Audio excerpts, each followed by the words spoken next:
Hello and welcome back to the second module of Corporate Issuers. And once again, my name is Darren Lee, and we'll continue to work through the material here.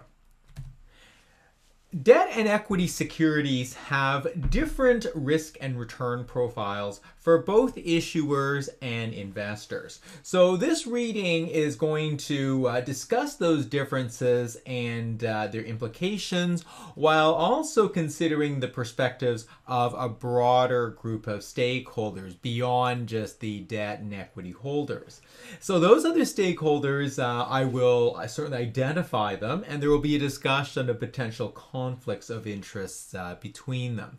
Now, balancing stakeholder interests is important, as both issuers and investors have increasingly taken into account ESG factors in their decision-making processes. So this is ESG is certainly, as I'll mention many times, a hot topic these days, and it's a must-know for exam purposes. Now, analysts assess ESG factors to better evaluate issuers' expected future performance and risk profile. Now, based on what I just talked about on the previous slide, it should come as no surprise to you what the three objectives are going to be in this reading. Okay, your key areas of focus, your takeaways for the exam. So I'm going to start off with a fairly reasonably detailed analysis of how the interests of debt holders versus equity holders differ, followed by then a discussion of stakeholders beyond the debt and equity holders from above, and then finally, as I said, ESG here being an emerging topic here, and we'll go into break it down into more detail and look at the environmental, look at the social, and look at the governance factors. So at least this way, you have a really good basic understanding of what's involved in ESG. I mean, certainly for the exam, you don't need to be an ESG expert, but you certainly need to know something about this so that you could sort of walk away and have a reasonably intelligent discussion with someone about ESG issues if you happen to be at a social event or something. All right, let's continue here and look at the financing. So we'll sort of break this out. As I said, I was going to look at the two main ones here first, the debt holders and the equity holders. So not only do they provide a finite amount of capital, but they also provide this capital for a finite period of time. So there's a finite or known maturity date. So if you think about this here, the issuers or the borrowers, what they do here is they make a promise to pay interest and principal on the pre-specified dates. So overall, this means here debt is a less costly form of financing for issuers, and it is certainly lower risk. And that's demonstrated with these two bullet points, right? I mean, the fact that they've got a higher level of priority specifically. Now, debt contracts here can be structured to protect lenders by imposing covenants, right? Or legal claims on certain assets if the debt is not repaid as agreed. So we'll get into some details about what covenants are, right? So essentially these are things that, what are things that you can do and what are things that you cannot do as the borrower. All right, now continuing on, looking at equity holders or shareholders, a few things to sort of note. The issuers here do not necessarily commit to future dividends or repayments to shareholders. And that's sort of demonstrated by the fact that, as you should know, cash distributions to equity holders, they're totally discretionary, right? At the discretion of the board of directors. So in contrast to lenders here, debt holders, equity holders, however, do have voting rights, right, on important company decisions. So one of the fundamental things to note here is equity holders have voting rights, whereas in contrast, debt holders can negotiate covenants. Okay, so there's sort of some balance here. I mean, you sort of don't get something for nothing here. Like you're always going to, it's always going to be some counterbalancing points here. All right, let's move to the next slide here. This slide here is essentially, although we're dealing with risk and return, that sets us up very nicely for potential conflicts between these two stakeholders here. So the way to look at this here is just sort of say our debt holders, basically they want less risk. In general, equity holders want more risk. Now, why? Let's sort of explain this a bit. So if we sort of say, the pursuing of growth while increasing risk, right? Let's say through increasing financial leverage.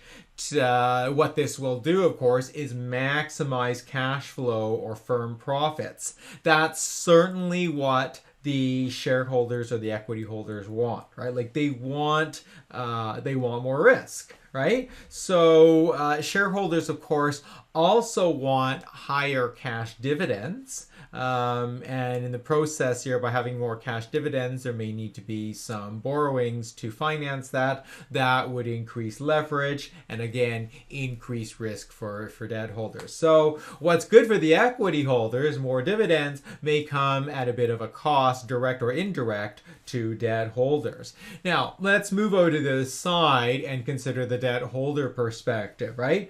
Debt holders want to ensure here timely repayment of principal and interest, right? I mean, it's a fixed return. So of course, in that regard, they want less risk, right? They don't have that upside that they can cash in on like the equity holders. The debt holders are just going to get a fixed return, so they want that stability that is going to increase cash flow certainty. Now, because debt holders, as I said, have no voting rights over management decisions, as indicated earlier, they can try to invoke their power through covenants that restrict the firm from taking actions that benefit shareholders, such as paying dividends or engaging in share buybacks.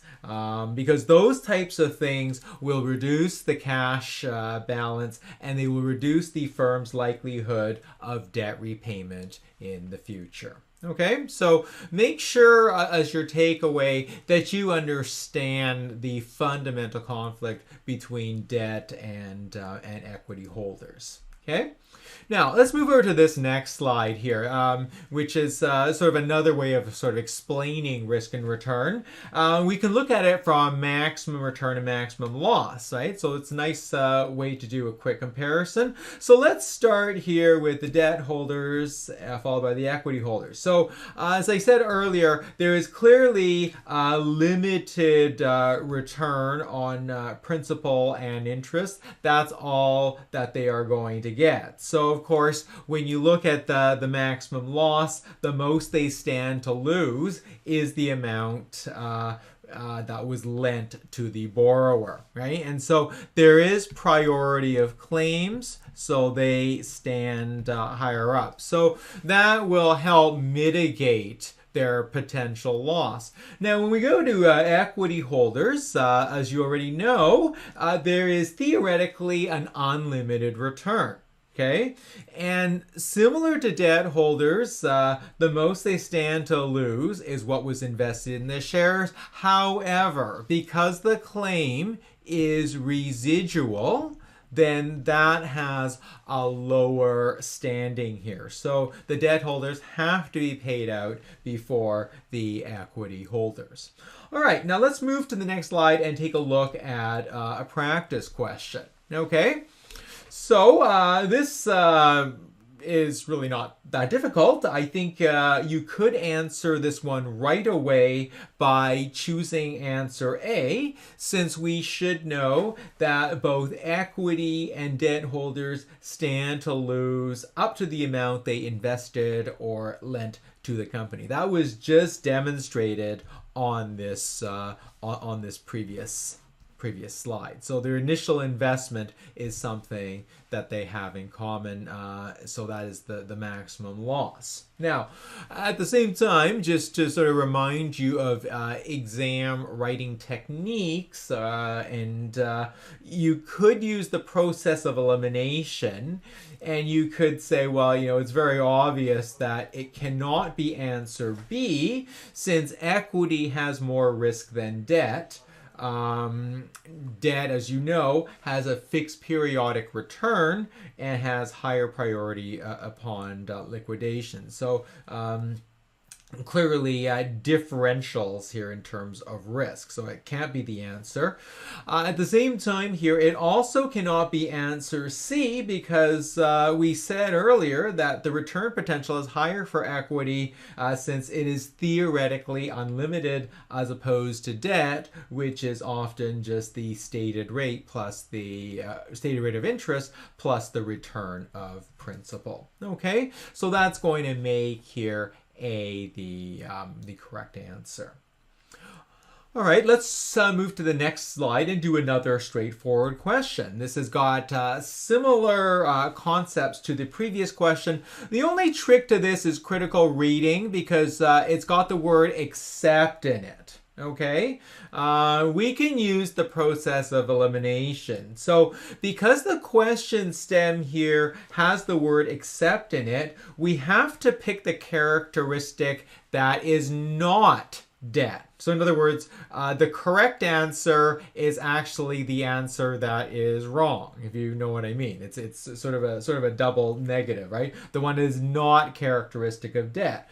All right, so let's work through the process of elimination, right? So answer A is incorrect because, as we've said several times already, debt has limited liability, right? I mean, you can't go after the debt holder for any more than what they lent here. Also, if we move to B here, answer B is actually the correct answer since debt is subject to a limited return. So that falls under the except. Okay, so that makes B the correct answer. Answer C is not correct because debt actually has a higher priority in payment. We knew that from before. Okay. So answer B, okay? Answer B, unlimited return, is actually characteristic of equity as opposed to debt. Okay? Also here, if we're looking at shareholder theory and stakeholder theory, be able to distinguish between the two.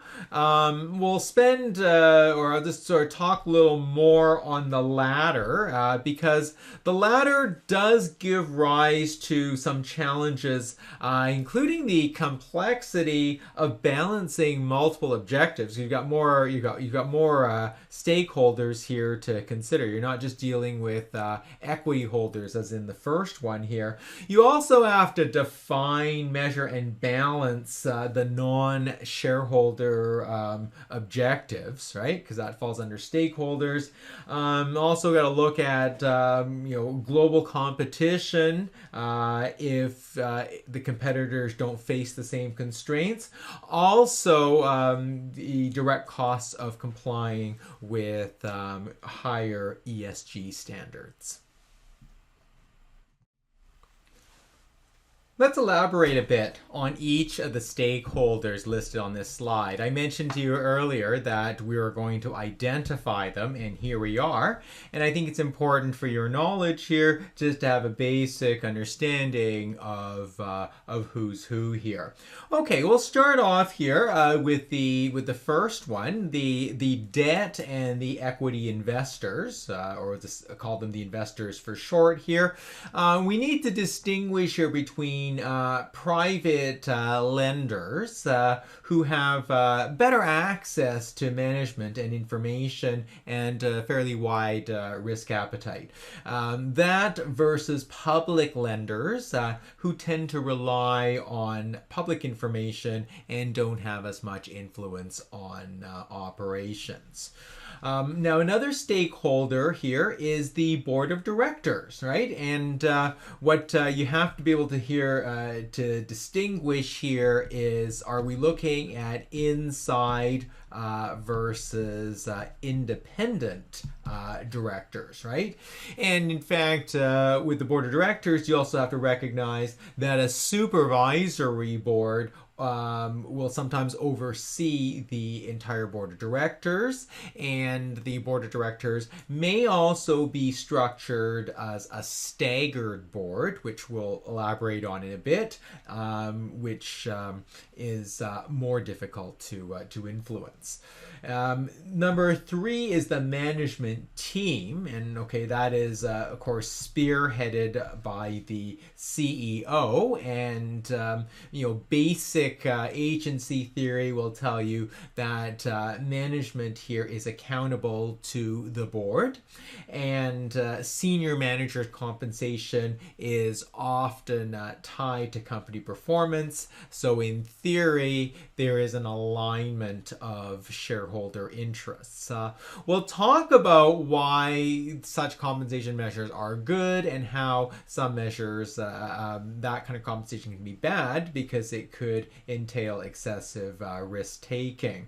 Okay, let's continue with the stakeholders, right?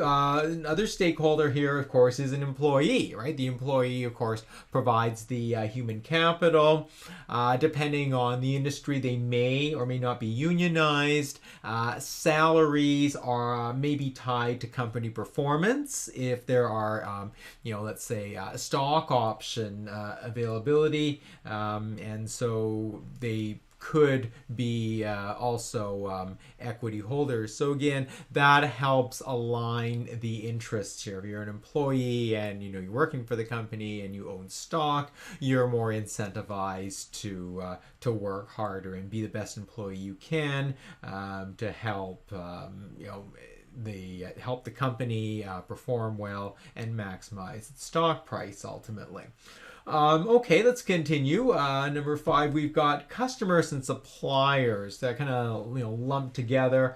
I'll sort of explain them separately. Customers, of course, look for good company products at a reasonable price. Keep in mind here that large corporate customers can often influence company management. So this gets us into later on issues like the Porter's 5 forces and bargaining power and the impact on prices and competition, for instance. Okay, suppliers, on the other hand, going the other way, the inputs. They supply the raw materials, the intermediary goods, the technology, right? They usually have a long-term interest here in the company because the company, of course, is buying their products. In the case of accounts payable management, they are also extending credit. So some companies that are potentially distressed, hopefully on a temporary basis, credit may still be extended in those cases. Okay, finally, the last one here we want to look at is governments, right? Governments look at the broader interests of the constituents and the citizens. And so, of course, this gets us into regulation theory. Government regulators want to ensure that companies are complying with laws and consider stakeholder interests, social welfare, and employment. So there's some linkages here between the various stakeholders as well. Okay, all right, so that should be sort of your basic knowledge takeaway. As I said, I wanted to elaborate on the concept of stakeholder because, as we always think about shareholders and debt holders, but we don't, consider all the other parties involved. So hopefully this gives you, a good understanding now. All right, let's move on and look at the Volkswagen situation. The Volkswagen case together with Porsche, and it demonstrates the power of stakeholders. And in this case, the stakeholder that we're going to talk about here is the German state of Lower Saxony, okay? So the fact that they effectively have veto power with their 20% ownership stake, as well as the enactment of a law that requires over 80% of votes for major matters to pass. So over 80% means that there has to be the approval of Lower Saxony in order for anything to go through. So it's pretty clever here. Okay, so a really good example of where the government would seek to advance the interests of their constituencies and ensure their well-being, right? And so this just sort of continues on and talks about the merger, but despite the fact that they have majority voting rights, there is still the veto power. So when we're talking about the interests of the constituents here, when we're talking about things like plant closures and cost reductions, things that could potentially negatively affect the citizens. And this is always taken into consideration here. All right. From management's perspective, they may sometimes wish to limit shareholders' ability to make changes. So this is where I was going to talk about board structure, right? And I talk about board structure in terms of the type of directors and the staggered nature. Okay, so let's elaborate on that a bit, right? So, the ability to affect change. So if the board is consisting mainly of inside directors, right? This could include founders, current and former managers. Well, if you have inside directors here, there is a more likely situation here that you're going to remain at status quo.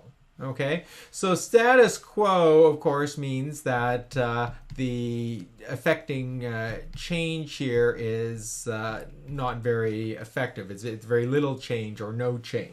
Okay, so having more inside directors would help achieve that, right? If there were more outside directors, perhaps they are more open-minded and would be willing to affect more changes. Continuing on, the other point that I wanted to raise, if we're looking about the directors, also want to look at the staggered versus non-staggered. So companies that have staggered boards with directors divided into groups elected separately in consecutive years. So what this means is that it's going to take several years to replace a full staggered board, which of course then limits the ability to affect a major change of control at the company at one given time. Like, this would have to be done over a number of years. Okay, so that's that would be a staggered board. See, if it was non-staggered, what could happen is that, well, everyone resigns after one all at the same time, then it could be potentially easy to have a major change in control because everybody is departing together. Okay, so if they're departing on a staggered basis, that makes it more difficult. So I think this is actually a really big takeaway here. So I would understand this issue for exam purposes. Okay. All right, so these points here, bullet points, are just elaborating again on some of the things I already had talked about. All right, let's continue and look at a practice question. Now, I think this is a fairly straightforward question, testing the definition of stakeholder theory that we covered earlier. So the correct answer here is C, right? And that means that there's two elements involved. There's multiple objectives, and there's also the measurement of non-shareholder objectives.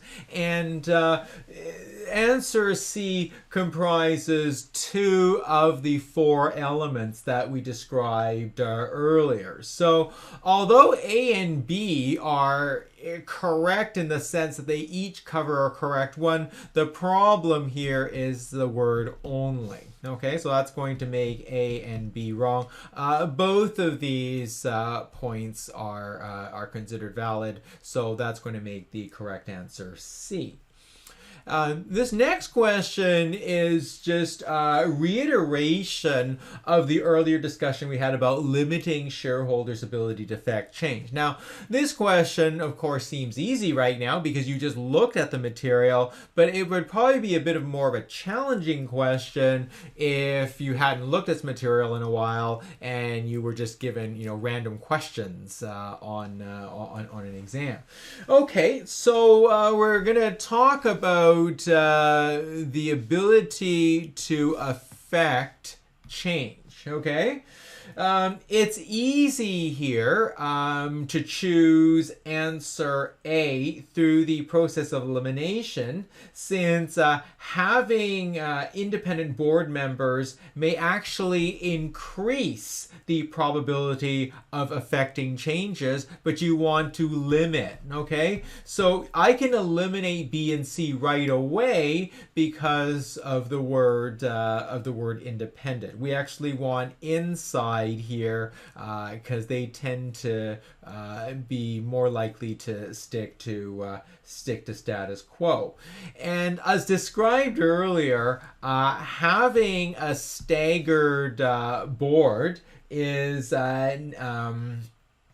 necessary because it would then require several years to replace a full staggered board. And so in that case, this would help limit the ability to make a change. Okay, so in that regard here, through a little bit of logic and process of elimination here, we are going to choose answer A.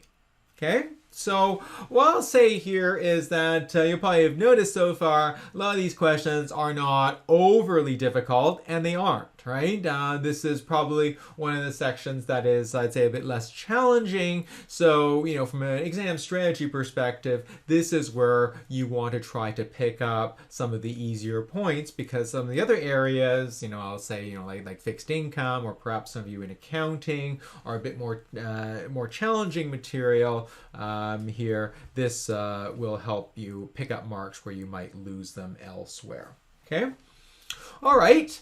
Lots of stuff here. I said I would talk briefly about ESG. That's kind of the last topic here. Again, you don't have to be experts on this. You have to know enough to answer the exam questions. And to answer the exam questions here also means that you will possess enough knowledge to, as I said, talk about the topic in an intelligent manner in a social environment, let's say. Okay? Just trying to think about the practical implications of this in real life. So for the purposes of learning and understanding each of the elements of E, environmental, S, social, and G, governance, I think it's probably easiest just to illustrate these with examples. Okay, so I'm going to start off and look at environmental. Okay, and there's a couple of key words that I just want to sort of bring up here. Environmental issues have to be material and therefore have a very significant impact, right? Also, another sort of jargon word, we sort of look at physical versus transition risks. So let me explain that a little bit here. So physical risks would be things like damage to assets caused by by the weather, whereas transition risks are risks from transitioning, let's say, to a lower carbon economy. We could also look here in environmental, this happens all the time. Errors in judgment and weak governance, of course, can lead to significant environmental damage, right? So this would be examples like contamination, spills, depletion of natural resources. So real life examples that we've seen, if we go all the way back to 1986, the Chernobyl nuclear disaster, or in 2019, there was a collapse of a major dam in a mine in Brazil.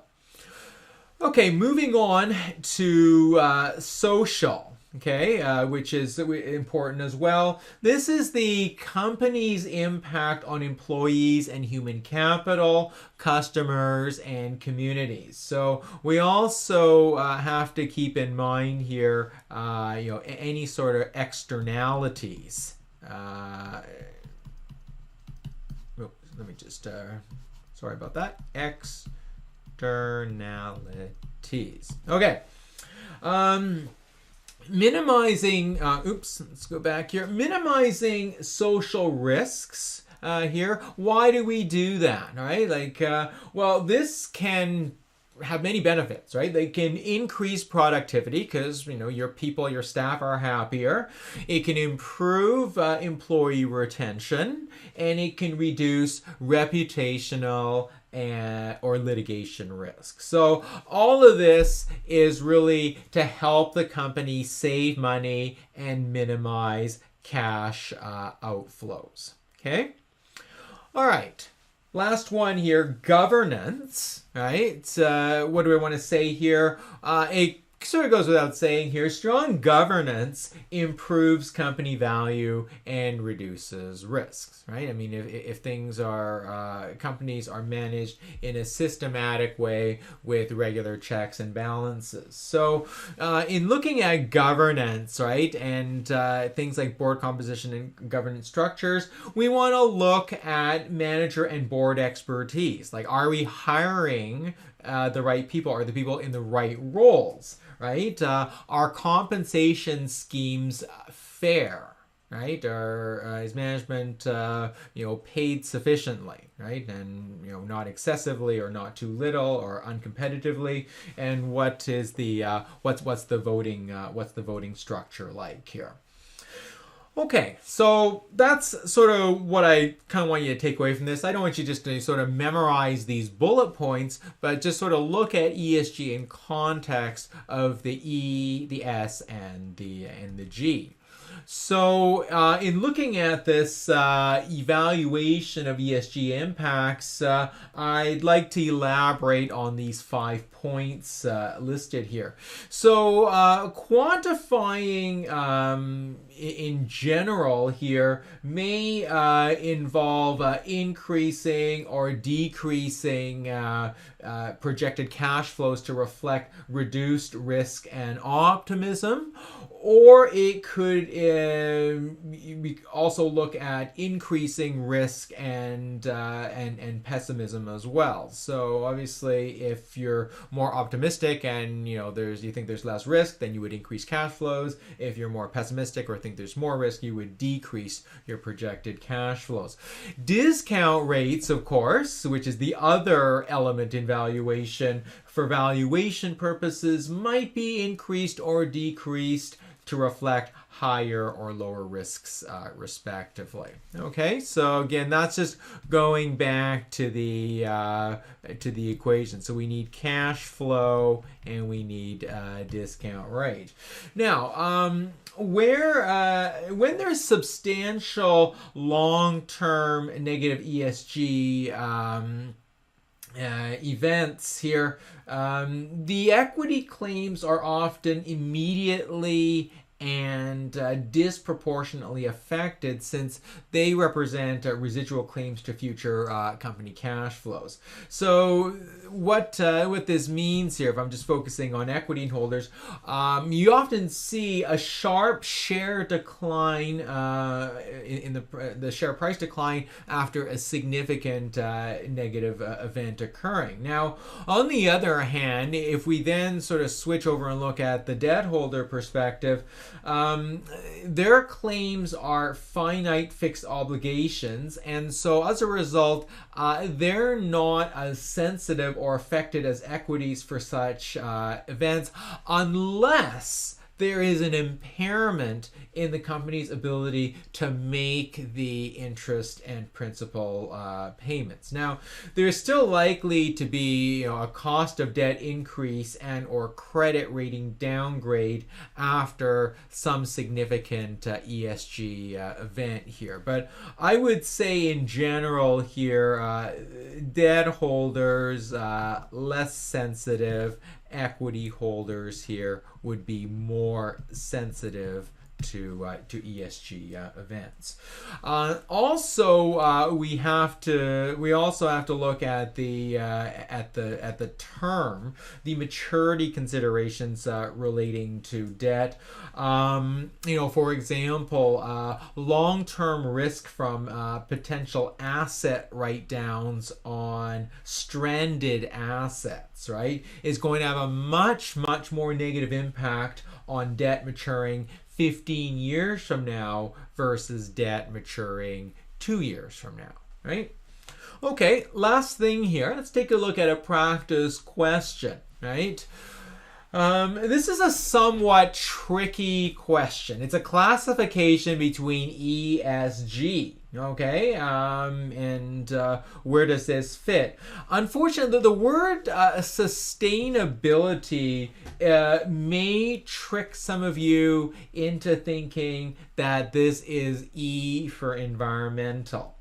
However, the key word here is that we are managing our risks and sustainability. So the the word managing here will say here that the classification is best as a governance point. Okay, and that's because of this word. So the word managing is more important than sustainability. But I can see how, a question like this, an innocuous question like this, or seemingly innocuous, would trick some of you. But the point here is that we're focusing on the management aspect.